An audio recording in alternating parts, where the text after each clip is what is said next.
Today we're kind of doing part 2 sort of budgeting, answering some questions and a few more tips on budgeting.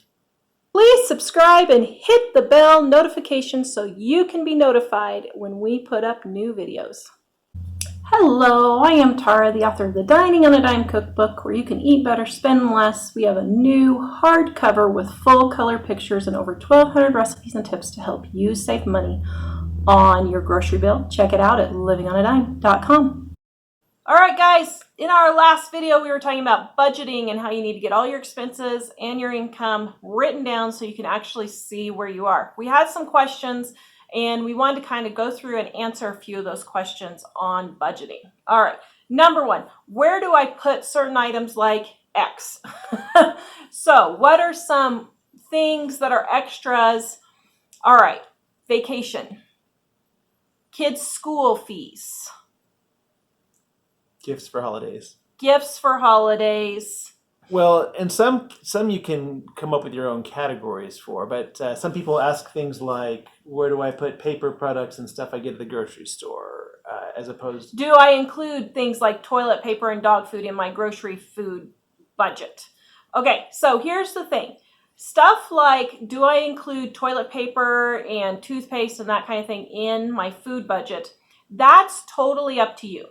I had a food budget, and then I had a Walmart budget where toilet paper, toothpaste, and all that came from. Because for me, my grocery store is cheaper than buying groceries at Walmart. So I just go to Walmart usually for things like toilet paper and toothpaste and socks and underwear.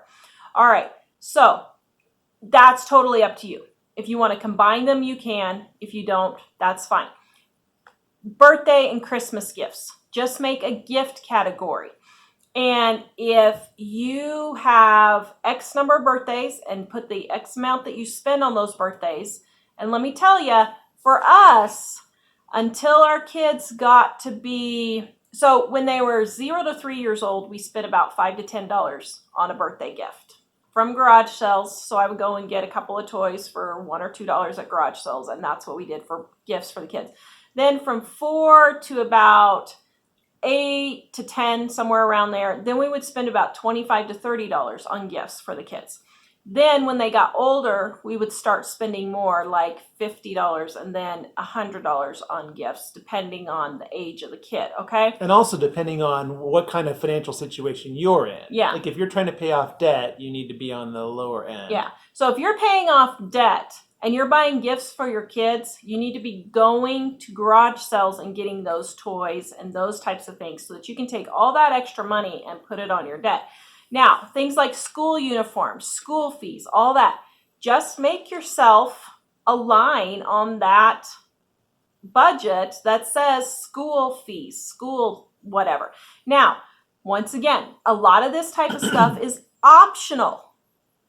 Your child does not need to be in every activity at school. One activity per year is more than plenty.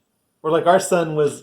He was doing school at home online, and the school wanted us to pay for a school trip field trip shirt for the school. And we were thinking, why? He's not going on any field trips this year. School pictures are optional. A lot of school field trips, they can be optional. Now, we did let our kids go on school field trips, but if I truly didn't have the money, I would maybe say, some schools will do 2 to 4 field trips a year. It's ridiculous. I'll say, okay, you can go on 2 field trips or 1 field trip. Which one are you going to pick?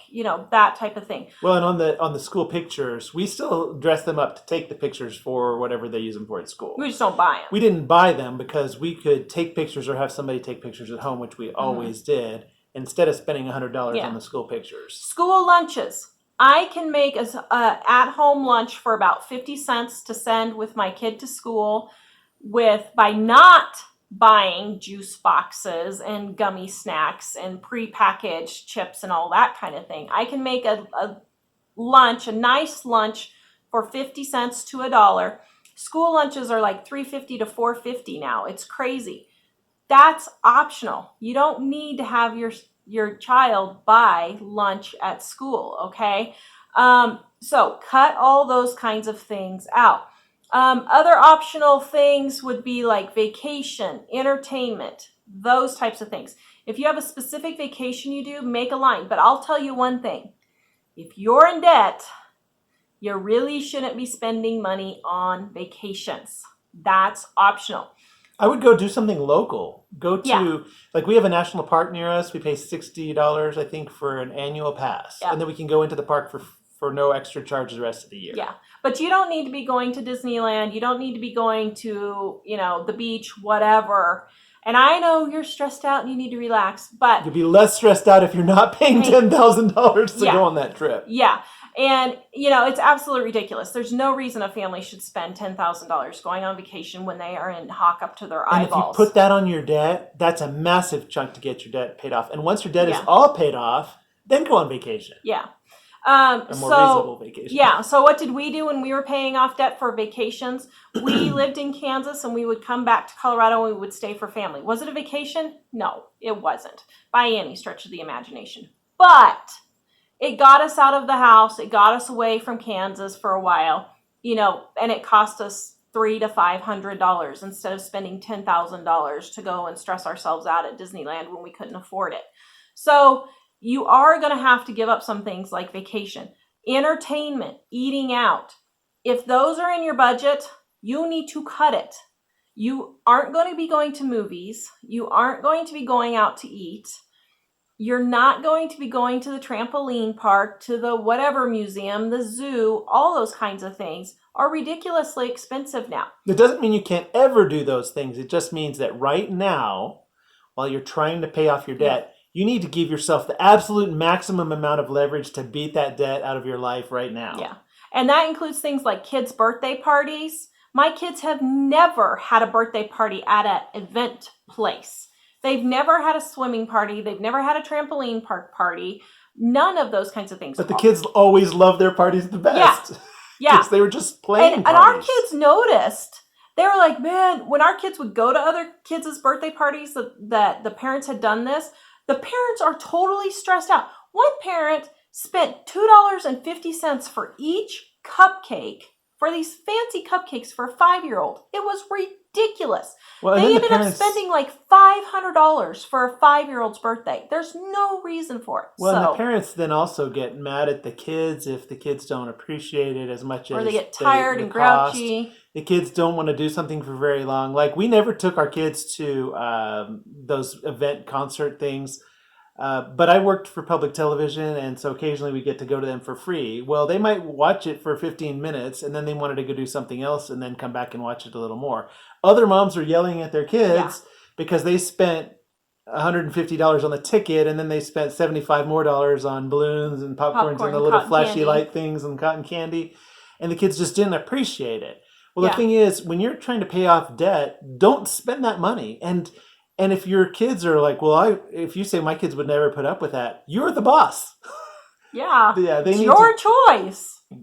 So I was going to say, one thing that people overlook a lot of times on budgeting are things like repairs to the car, maintenance to your house if you own your house. One thing that it took us Medical bills. a long time to figure this out, but when we would have car repairs, there were expenses that would come up every month that they were unanticipated expenses.